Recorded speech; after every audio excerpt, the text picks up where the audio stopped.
I feel like everyone has like a sin that they at some point they've struggled with, and they really, really want to let it go, no matter what. And in spite of all their best efforts, they just can't.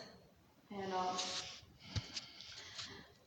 if you don't know, for me, I had a very big problem with discontentment with being single.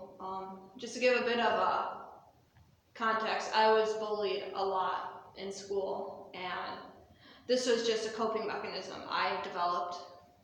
And while the bullying went away when I went to college, this still stayed, and it got so bad to a point where I actually was very seriously depressed for 6 months. And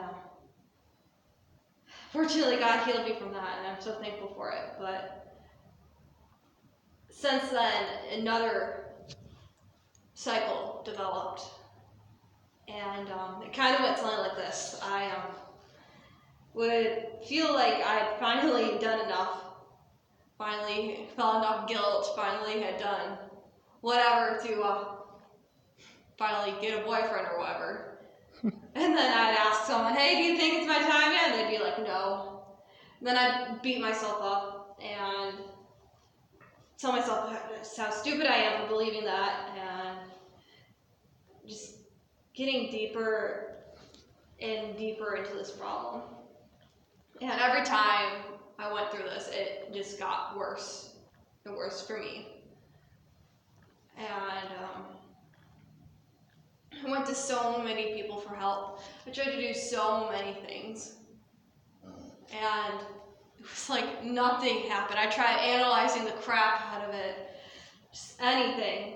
And it just seemed like sometimes things happen in slow processes, but it didn't even feel like a process was happening. And I was in Spain. I was just in Spain. I haven't been back too long, but and one night I was journaling, and I just let God have it. I was very mad at him, and I think God would rather us be angry at him than us lie and act like we have everything under control. And I was journaling, and I said, God, I just don't feel like anything's happening. Why are you letting me go through this? I have asked you so many times to take this away from me. Why? I'm just done. You know it's not doing me any good. But in this journaling, I never let myself believe that God was bad. In fact, I ended it by saying, in spite of all my feelings, God, I know that you are still good and that you will bring an end to this. And I still trust you.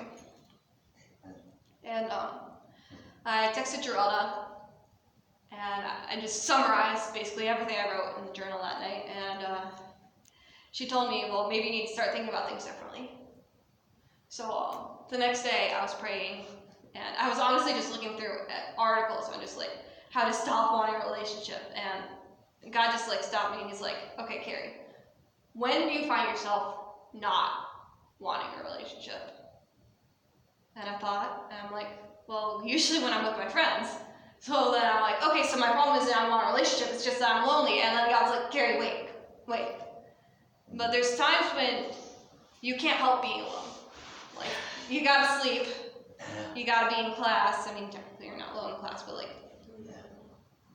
and sometimes you're kind of introverted, so sometimes you want to be alone. And I'm like, okay, you're right, God. And I thought harder. And it just hit me. I'm bored. And I laughed. I'm like, God, I've just been bored this whole time. He's like, yeah, you have been. And I'm like, oh my gosh, God, this just makes so much sense. And then God was like, well, now, whenever you're bored and you find your mind drifting towards there, just think of me instead. And it was just like this whole weight was lifted off of me. Like, the next few days, I was just, oh my gosh, I was just so full of joy. Like, I couldn't stop thinking about just how amazing God was for doing that for me. Just like how it all made sense and how something I've struggled with for literally since I was 13 years old had just been broken off like that. And God just kept adding to my joy. I realized that this anger and frustration I'd had with people who tried to help me, it just didn't seem to be helping at all. With people who would bully me and whatever, it was just gone. I didn't feel it anymore. I didn't want to feel it anymore. I didn't find myself dwelling on how, just having a pity party on how people treated me bad, so now I'm here. No! I'm free. And what's even more is that I found myself not regretting what I went through. I mean, I regret the sin, but like, I learned a lesson. And I know I'm not the only one who struggled with this. I know I'm not the only one who's been felt awful about her relationship status. I know I'm not the only one who's felt like they're trapped in a cycle of sin. And if my testimony can reach one person, can help one person get out of their cycle of sin, then everything I went through is absolutely worth it, not worthless. So, if any of you guys or anyone who happens to be watching this video right now has been struggling with a sin you can't break no matter how hard you try, or especially if it's like a relationship sin, I would love to pray with you. I would love to help you feel the touch of God in your life that He did in mine. Yeah.